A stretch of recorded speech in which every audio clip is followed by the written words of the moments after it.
ካብ ሻምናይ ናብ ታሽዓይ ክፍሊ ዝሓለፉ ናይ 7 ኣብያተ ትምህርቲ ተምሃሮ ወረዳ እንደርታ ኣብ ቀረብኦም ካልኣይ ብርኪ ቤት ትምህርቲ ብዘይ ምህላው ኣብ ቀረብኦም ኣብ ዝርከብ ካልኣይ ብርኪ ቤት ትምህርቲ ክፍለ ከተማ ኩሓ ክመሃሩ ብዘይ መኻሎም ካብ ማኣዲ ትምህርቲ ርሒቆም ከም ዝርከቡ ይግለጽ። ኣንበሳ በረሃን ነጻነት ካሕሳይን ሕዚ ተምሃሮ ታሽዓይ ክፍሊ እንትኾኑ ኣብ ቀረብኦም ኣብ ዝርከብ ካልኣይ ብርኪ ቤት ትምህርቲ ክፍለ ከተማ ኩሓ ንኽመሃሩ ልዑል ድሌት ነይርዎም እንትኾነ ነቲ ክመሃሩሉ ዝደልዩ ካልኣይ ብርኪ ቤት ትምህርቲ ወልዱ ንጉስ እኹል መምህሪ ክፍሊ ስለዘይብለይ ከመረኩም ኣይኽእልን ኢልና ይብሎም። ብምኽንያት እዚ ድማ ዛጊድ ሓደ ወርሒ ዝኸውን ትምህርቲ ሓሊፍና ኣሎ ይብሎም። ኩሓ ኸይድና ይንዝጊ ብለወልና መሰረት 234 ጊዜ ተመላልስና ኢና ግን ብላወይና ወዚና ንሽካ ኸዚ ትምህርቲ ሓሊፍና እዩ ካብኡለ በቃ የምናዮም ልገወር ገይሮምሲ ወላ ሸጋሽጎም ተተምህርና ስለአና ዓዊ ጸጋይ ነይሩ። ወይዘሮ አልማዝ ገብረ መድህንን ገብረ ስላሰ በርሀን ነበርቲ ወረዳ እንደርታ እንትኾኑ ደቆም ካብ ክፍለ ከተማ ኩሓ ወጻኢ ናብ ርሑቕ ሰዲዶም መንግስቲ ኣብ ቀረብኦም ትምህርቲ ታሽዓይ ክፍሊ ዝረኽብሉ ኩነታት ክፈጥረሎም ይጽውዑ።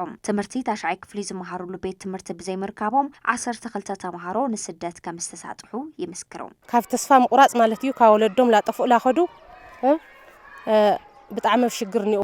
እስካብ ወረዳ እስካብ खाሊእ ደረጃ ይጠርዑ እዮም ለይጥራዕ ይኾነ ዘሮ ግን መልሲ እስካብ ፈጽል ተዋናየ ነገር ስለለ ኣብዚ ጸገም ንህና እዩ።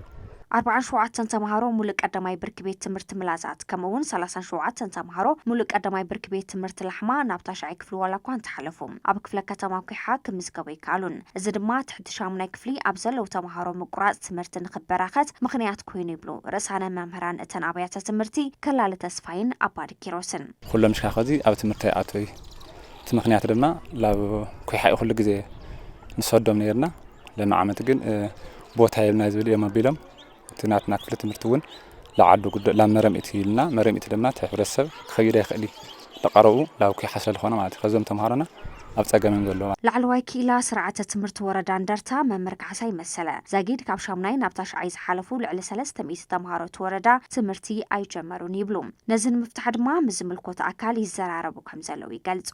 ከም መምሕዳርና ማሕዳር ጽሒፍና ማሕዳር እውን ጽሒፉ ኢላ ቢሮ ትምህርቲ ፍትሕ ግን የለሽ ከዓ ኸዚ ማለት ሓላፊ ቤት ጽሕፈት ትምህርቲ ክፍለ ከተማ ኩሓ መምህር ዕቑባይ ግርማይ ከም ክፍለ ከተማ ኩሓ ሓንቲ ካልኣይ ብርኪ ቤት ትምህርቲ ከም ዘላ ይገልጹ። ኣይኮነን ዶ ካብ 5 ጣብያታት ክትቀበል ናይ ባዕላ ተምሃሮ እውን ካልእ ተወሳኺ ክፍሊ ሓቲታ ምህላዋ እዮም ዘብርሁ።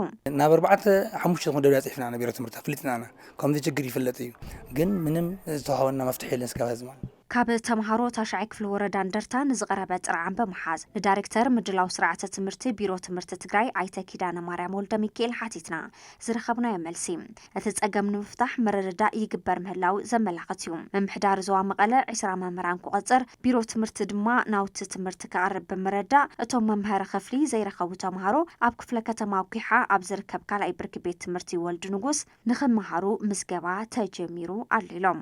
እዞም ተምሃሮ እዚኦም ኦልሬዲ ትምህርቲ ሓሊፍዎም እዩ ካብ ዝጅመር ማለት እዩ። እንታይ ክግበር ኣለዎ ዝብል ግን ምስ ናይ ኩሓ ክፍለ ከተማ ቤት ጽሕፈት ተረዳዲና እቶም ሓደሽቲ ሕዚ ዝቁፀሩን እቶም ዝነበሩ መምህራን ንኣቶም ብፍሉይ ድጋፍ ተገይርሎም ሓገዝ እናተገበረ ብቐዳም ሰንበትን እናፀዋዕኻ እቶም ተምሃሮ ታዝሓለፈቶም ኦልሞስት ናብ ወርሒ ዝኣክል ሓሊፍዎም ስለ ዘሎ ታዝሓለፈቶም ትምህርቲ ንኸክሓሱ ኣብ ምርዳእ በፂሕና ኣለና።